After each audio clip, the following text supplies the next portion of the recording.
Hello students, আজকের ভিডিওতে তোমাদের সকলকে স্বাগত। আজকে আমরা ক্লাস 10-এর চ্যাপ্টার 5 শুরু করতে চলেছি এবং চ্যাপ্টার 5-এর তোমরা প্রথম দিকেই দেখবে যে বিষয় টপিকটা আছে সেটা হচ্ছে নাইট্রোজেন চক্র। এবং তোমরা একটা কথা মনে রাখবে, আমাদের ক্লাস 10 যতগুলো চ্যাপ্টার আছে সবচেয়ে বেশি মার্কস কিন্তু ক্যারি করে এই চ্যাপ্টার, সেটা হচ্ছে চ্যাপ্টার 5। তো চলো আমরা শুরু করি। তো চ্যাপ্টারটার নাম কি একটু শুনে নিই। আমরা পড়বো কিন্তু নাইট্রোজেন চক্র নিয়ে, কিন্তু আমরা দেখে নিই কী কী আছে।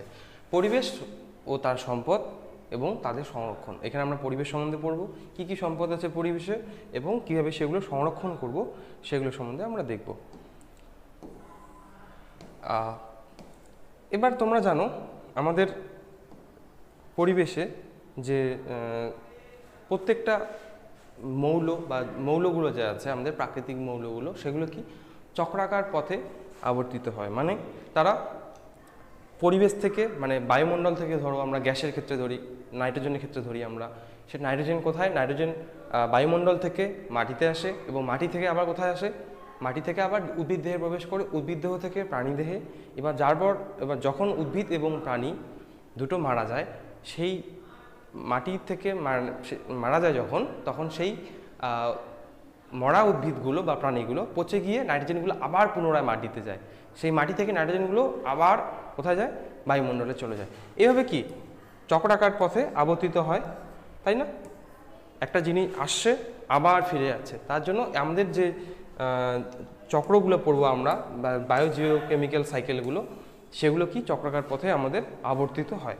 এবার দু ধরনের চক্র সম্বন্ধে আমরা পড়বো। প্রথমটা হচ্ছে কি আমাদের গ্যাসীয় চক্র। এগুলো গ্যাসের ক্ষেত্রে দেখতে পাই, যেমন অক্সিজেন, কার্বন ডাইঅক্সাইড, নাইট্রোজেন, এই তিনটা গ্যাসের ক্ষেত্রে এখানে উদাহরণ দেওয়া আছে। আমরা দেখতে পাই সেখানে কি সেগুলো বায়ুমণ্ডল থেকে মাটিতে আসে, মাটি থেকে জীবদেহে ঢোকে, জীবদেহ মারা যাওয়ার পর সেগুলো আবার পুনরায় মাটিতে আসে, মাটি থেকে আবার পুনরায় বায়ুমণ্ডলে চলে যায়। এটা একটা। আরটা হচ্ছে সেডিমেন্টারি সাইকেল বা পাললিক চক্র। এখানে কি, এখানে শিলামণ্ডলে, মানে মনে করো যে সালফার, ফসফরাস এগুলো আছে, এগুলো সাধারণত পাথরের মধ্যে থাকে। এই পাথরগুলো যখন ভেঙে যায় সেটা কোথায়? মাটিতে আসে। মাটি থেকে আবার কোথায় যায়? মাটি থেকে উদ্ভিদে প্রবেশ করে, জীবদেহে প্রবেশ করে, জীবদেহ থেকে আবার যখন মারা যায় সেগুলো পুনরায় মাটিতে আসে, মাটি থেকে আবার পাথর সৃষ্টি হয়, সেখান থেকে এইভাবে চক্রাকার পথে সেগুলো আবর্তিত হয়। এটা হচ্ছে আমাদের কি পাললিক চক্র বা সেডিমেন্টারি সাইকেল। এবার তোমাদের যে সবচেয়ে ইম্পর্টেন্ট পড়া সেটা হচ্ছে আজকের যেটা আমাদের ইম্পর্টেন্ট পড়া সেটা হচ্ছে কি নাইট্রোজেন চক্র।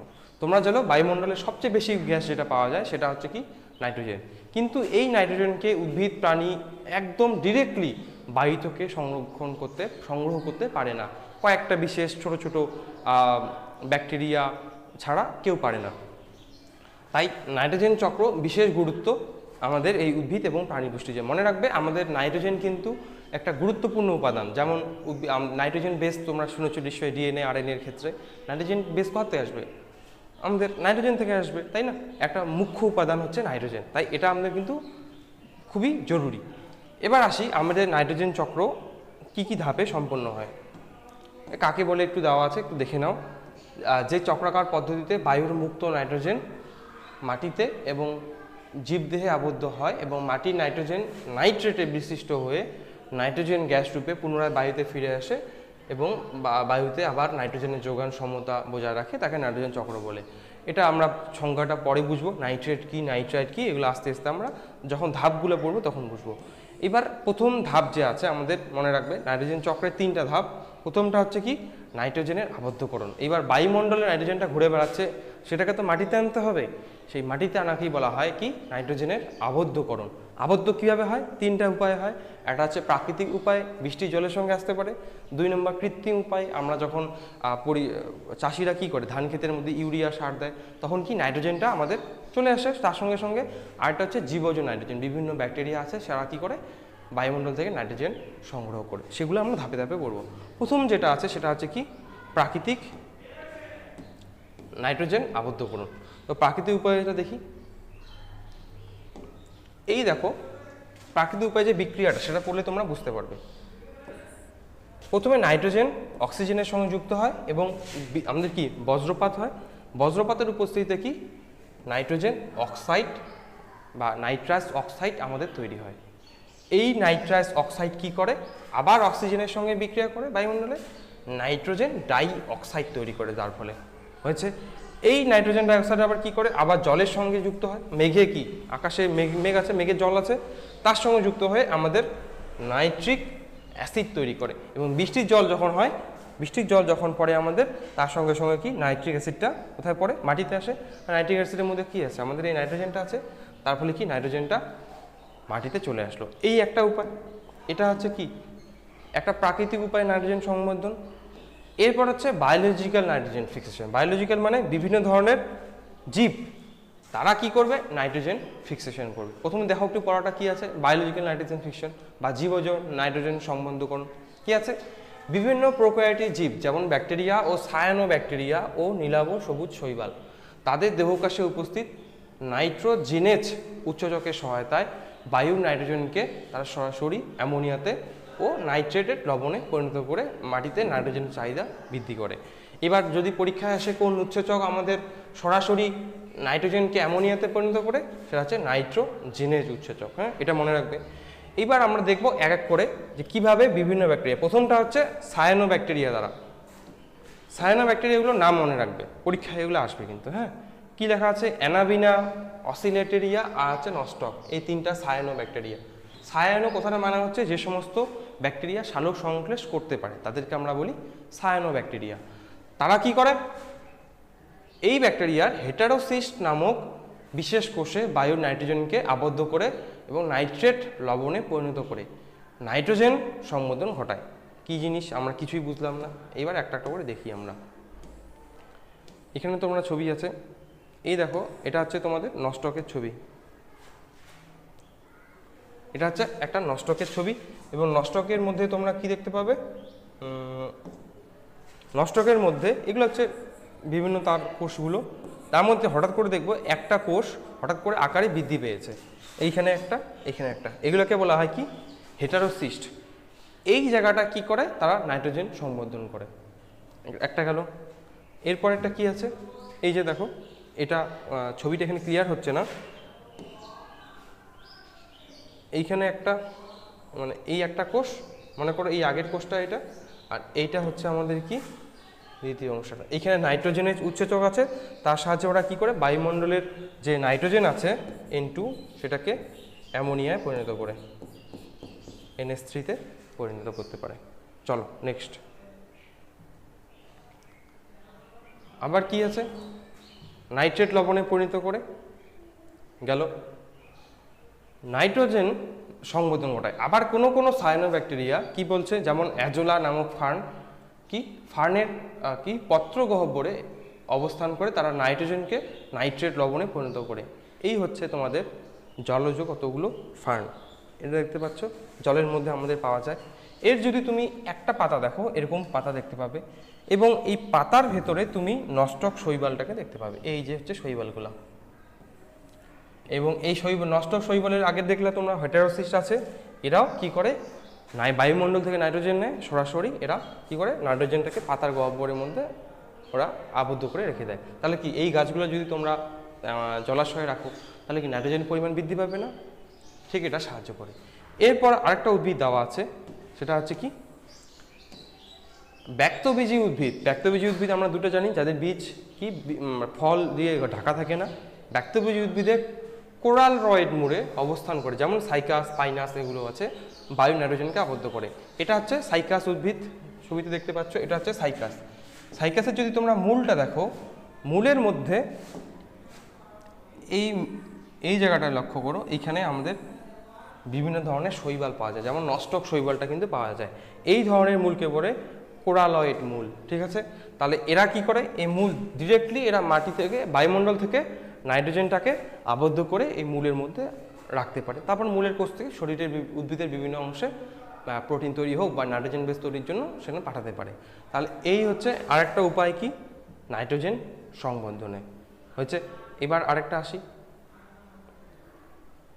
এরপর হচ্ছে স্বাধীনজীবী বিভিন্ন কতগুলো ব্যাকটেরিয়া আছে, তারা কিভাবে নাইট্রোজেন সংবর্ধন করে। স্বাধীনজীবী কেন বলছি, ধরে নাও এটা মাটির ভিতরে ব্যাকটেরিয়াগুলো সুন্দরভাবে এখানে ঘুরে বেড়াচ্ছে স্বাধীনভাবে, কার উপর ডিপেন্ড করে নাই, তার জন্য এদের বলা হয় কি স্বাধীনজীবী ব্যাকটেরিয়া। ঠিক আছে, এই স্বাধীনজীবী ব্যাকটেরিয়াগুলোর উদাহরণ কি অ্যাজোব্যাক্টর, ক্লস্ট্রিডিয়াম। এই যে আমাদের যে অ্যাজোব্যাক্টার আছে সেটা সবাত শ্বসনে সক্ষম, মানে অক্সিজেনের উপস্থিতিতে শ্বসন পদ্ধতি যে আছে 9-এ পড়েছো, ওখানে যাচ্ছি না। আর অবাত শ্বসন হচ্ছে অক্সিজেনের অনুপস্থিতিতে সে শ্বসন প্রক্রিয়াটা চালাতে পারে।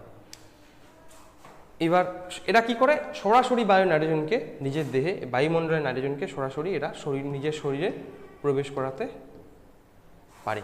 এবং মাটিতে কি সেই তারপর কি নাইট্রোজেনটা প্রবেশ করালো, নাইট্রোজেনটাকে তারা নাইট্রেট আয়নে পরিণত করতে পারে। স্বাধীনজীবী কেন বলছি, স্বাধীনভাবে ঘুরতে পারে তাই। আর কিছু ব্যাকটেরিয়া আছে যাদেরকে বলা হয় মিথজীবী ব্যাকটেরিয়া। এরা কোথায় থাকে, এরা থাকে আবার এই যে আমাদের শিম্ব গোত্রীয় উদ্ভিদ, যেমন তোমরা বরবটি দেখতে পাবে, শিম দেখতে পাবে, তাদের মূলটা ভালো করে লক্ষ্য করবে, মূলের নিচে গোড়ার দিকে কতগুলো এরকম ফোলা ফোলা অংশ দেখতে পাবে, এগুলোকে বলা হয় নোডুলস বা ইংরেজিতে বলে, বাংলাতে বলে অর্বুদ। এই অর্বুদের মধ্যে আমাদের রাইজোবিয়াম এবং ব্রাডিরাইজোবিয়াম নামে কি কতগুলো ব্যাকটেরিয়া বসবাস করে এখানে। এরা কি করে, এরা যে নাইট্রোজেন আছে সেখানে তারা আবদ্ধ করতে পারে, অর্বুদের মধ্যে আবদ্ধ করে কাকে দেয়, নাইট্রোজেনটাকে উদ্ভিদটাকে তারা দান করতে পারে। উদ্ভিদ থেকে কী নেয়, মনে রাখবে আমাদের যে এই যে রাইজোবিয়াম আছে, এই প্রক্রিয়াটায় আমাদের একটা রঞ্জক সাহায্য করে, সেটা হচ্ছে কি লেগ হিমোগ্লোবিন। এ কি করে, এ হচ্ছে অক্সিজেন ট্রান্সফার করে কার থেকে, মানে যে আমাদের যে এই যে কোনটা ছিল আগেরটা যাই, মূলে অর্বুদে রাইজোবিয়াম অক্সিজেনবিহীন পরিবেশে, হ্যাঁ এই যে আমাদের একটা উৎসেচক, সেটা কি কোনটা উৎসেচক, নাইট্রোজেনের উৎসেচকটা কিন্তু এই নাইট্রোজেনটাকে অ্যামোনিয়াতে পরিণত করতে সাহায্য করে। মনে রাখবে এই উৎসেচকটার আবার কি অক্সিজেন পছন্দ করে না, অক্সিজেন যদি থাকে এ কাজ করতে পারে না, ঠিক আছে। কিন্তু যে ব্যাকটেরিয়া আছে যেমন রাইজোবিয়াম ব্রাডিরাইজোবিয়াম, তাদের কিন্তু আবার অক্সিজেন লাগবে, তাদের আবার অক্সিজেন লাগবে। তাহলে কেমন কাণ্ড এটা, ব্যাকটেরিয়াটা অক্সিজেন লাগবে কিন্তু তার ভিতরে থাকা যে উৎসেচকটা তার আবার অক্সিজেনের প্রয়োজন নাই, ও অক্সিজেন, এটা মনে করো উৎসেচকটা, যদি এর কাছে কোনোভাবে অক্সিজেন আসে সেটা নষ্ট হয়ে যাবে। এইবার এই সমস্যাটা সমাধান করেছে আরেকটা কি বলবো প্রোটিন, সেটা হচ্ছে লেগ হিমোগ্লোবিন। ভালো করে পড়বে লেগ হিমোগ্লোবিন। এই লেগ হিমোগ্লোবিনটা তৈরি হয় আমাদের উদ্ভিদের অর্বুদে। এ কি করে, উদ্ভিদ কোষ থেকে হিমোগ্লোবিন আমাদের কি করে, অক্সিজেন পরিবহনে সাহায্য করে। ঠিক লেগ হিমোগ্লোবিনের কাজও সেম, এও অক্সিজেন পরিবহনে সাহায্য করে। কীভাবে করে, এ উদ্ভিদ থেকে অক্সিজেনটা নিয়ে যায় কার কাছে, ব্যাকটেরিয়ার কাছে। তাহলে উদ্ভিদ থেকে অক্সিজেন নিয়ে যায় কোথায়, ব্যাকটেরিয়ায়।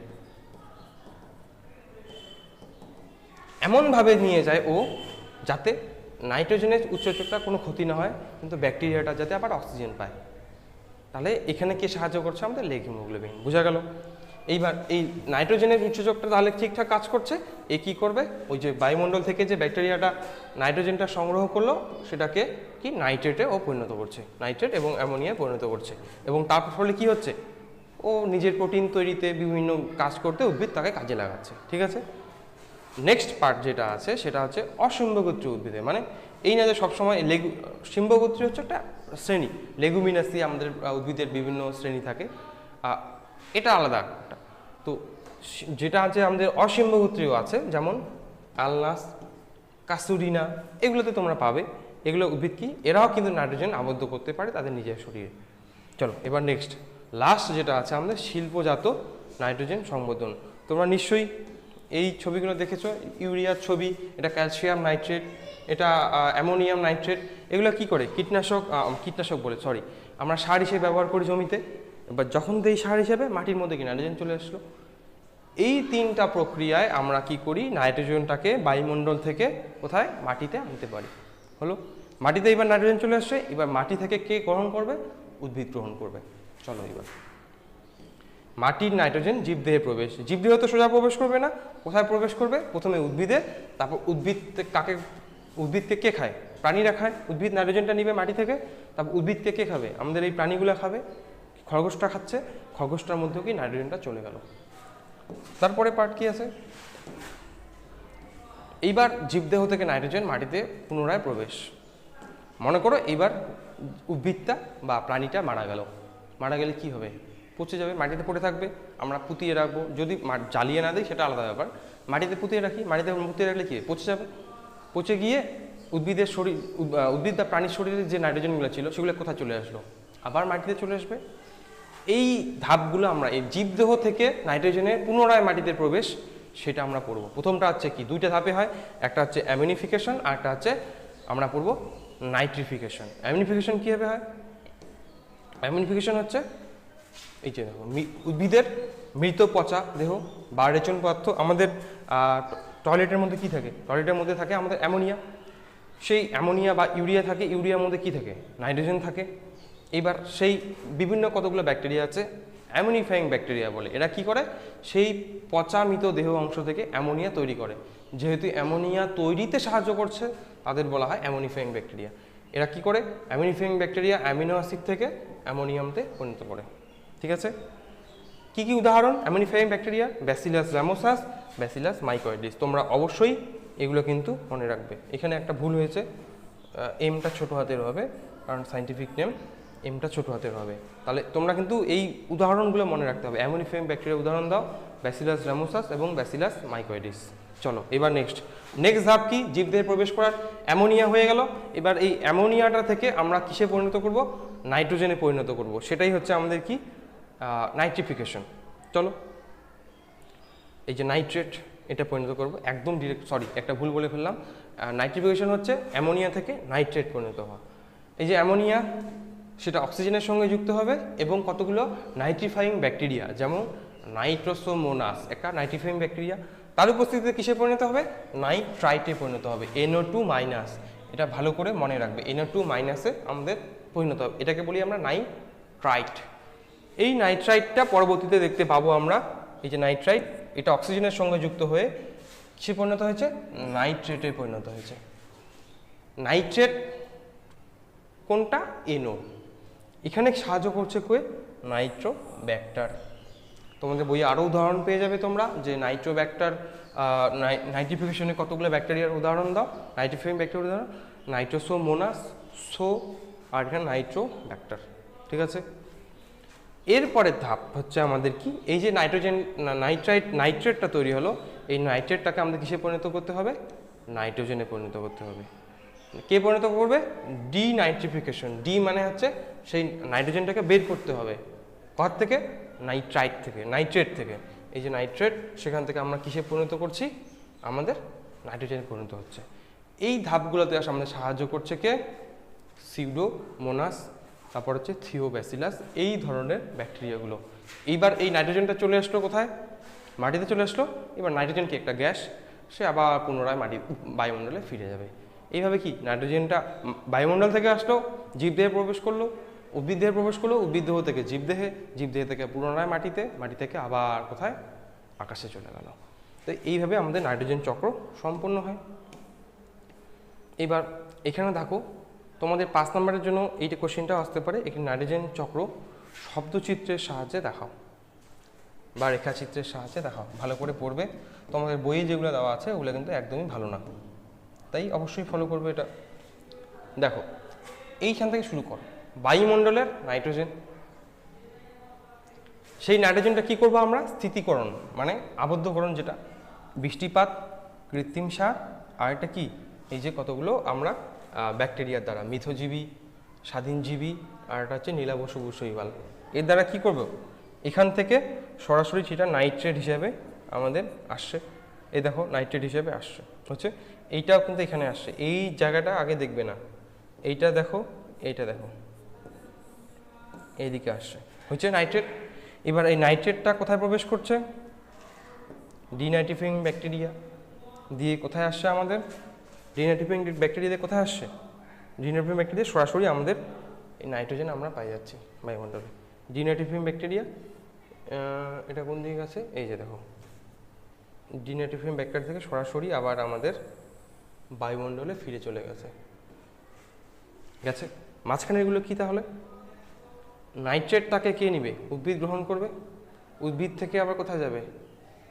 উদ্ভিজ প্রোটিন, তারপর প্রাণীজ প্রোটিন, উদ্ভিজ প্রোটিন প্রাণীজ প্রোটিন দুটাই কি পচে যাবে, মারা যাবে, তারপর সেটা কি অ্যামোনিফিয়াম ব্যাকটেরিয়াতে অ্যামোনিয়াতে পরিণত করবে, অ্যামোনিয়া থেকে আবার নাইট্রাইট, তারপর নাইট্রেট, তারপর ডিনাইট্রিফিয়াম ব্যাকটেরিয়া আবার বায়ুমণ্ডলে ফিরে যাচ্ছে। তো আমাদের বইয়ের ছবিটা ভালো না, এই ছবিটা কিন্তু বেশ ভালো করে দেওয়া আছে। তো তোমরা স্ক্রিনশট মেরে রাখবে, যদি তোমাদের সুবিধা হয় বাড়িতে দেখে দেখে পড়বে, ঠিক আছে। নেক্সট স্ক্রিনশট নিয়ে নাও, সময় দিলাম, চলো নেক্সট। এরপর কি আছে, নাইট্রোজেন চক্রের গুরুত্ব। এটা কী লাভ নাইট্রোজেন চক্র? নাইট্রোজেন চক্রের মাধ্যমে পরিবেশের নাইট্রোজেনের ভারসাম্য বজায় রাখে। যদি সবসময় শুধু বায়ুমণ্ডল থেকে নিচে আসলো আবার পুনরায় ফিরে না যায়, তাহলে তো কি বায়ুমণ্ডল নাইট্রোজেন শেষ হয়ে যাবে, ভারসাম্য নষ্ট হবে। নেক্সট কি, আমাদের নিউক্লিক অ্যাসিড, জীবের প্রোটিন, উপক্ষার তোমরা পড়েছো রেসারপিন, ক্লাস 9-এর রেসারপিন, তারপর কুইনাইন, এগুলো কি নাইট্রোজেন ঘটিত উপক্ষার, সেগুলো থেকে আমরা ডাটুরিন, তারপর আরও অনেকগুলো আছে, নিকোটিন, এগুলো সব নাইট্রোজেন ঘটিত উপক্ষার। এগুলোর কি নাইট্রোজেন সাহায্য করে। এবার যে ক্লোরোফিল সংশ্লেষে, সাইটোপ্লাজম গঠনে, বিভিন্ন ধরনের হরমোন, তোমরা নাইট্রোজেনযুক্ত হরমোন পড়েছো, অক্সিন, নাইট্রোজেন বিহীন হরমোনের নাম জিব্বারেলিন, জিব্বারেলিন হবে না এখানে, আর জিব্বারেলিন চলে গেল আলাদা। তো অক্সিন আর সাইটোকাইনিন নাইট্রোজেনযুক্ত হরমোন, তো হরমোনটা তৈরি করতেও কি নাইট্রোজেন লাগবে। এবার যদি নাইট্রোজেনটা বায়ুমণ্ডল থেকে উদ্ভিদে না আসতো, তাহলে কি উদ্ভিদটা সেই হরমোনটা তৈরি করতে পারতো না। তো এই ধরনের আমাদের সাহায্য করে হচ্ছে নাইট্রোজেন চক্র। এইবার হচ্ছে আমাদের কি, মানুষের ক্রিয়াকলাপে কি হচ্ছে, দিন দিন নাইট্রোজেন চক্র আমাদের ব্যাহত হচ্ছে, সেটা সম্বন্ধে আমরা পড়ব। কীভাবে ব্যাহত হচ্ছে, নাইট্রাস অক্সাইড যে আছে NO2, সেটা কি হচ্ছে আমাদের বর্তমান দিনে জীবাশ্ম জ্বালানির ফলে, কৃষিকাজে অধিক নাইট্রোজেনের ফলে কি এই NO2 পরিমাণ বৃদ্ধি পাচ্ছে। এই NO2 কিন্তু আমাদের কিসে সাহায্য করে, আমাদের একটা শক্তিশালী green house gas. Green house বলতে আমরা বুঝি কতগুলো শীতকালীন যে আমাদের দেশগুলো আছে সেগুলোতে কতগুলো কাচের ঘর পাওয়া যায়। এই কাচের ঘরগুলো কি করে, যেহেতু তাদের সূর্যের আলো কম থাকে, পরিবেশটা খুব ঠান্ডা থাকে, তারা কি করে কাচের ঘরে সূর্যের আলো আসতে পারে, তার ফলে কী হয়, ঘরটার ভিতরটা গরম হয়। কিন্তু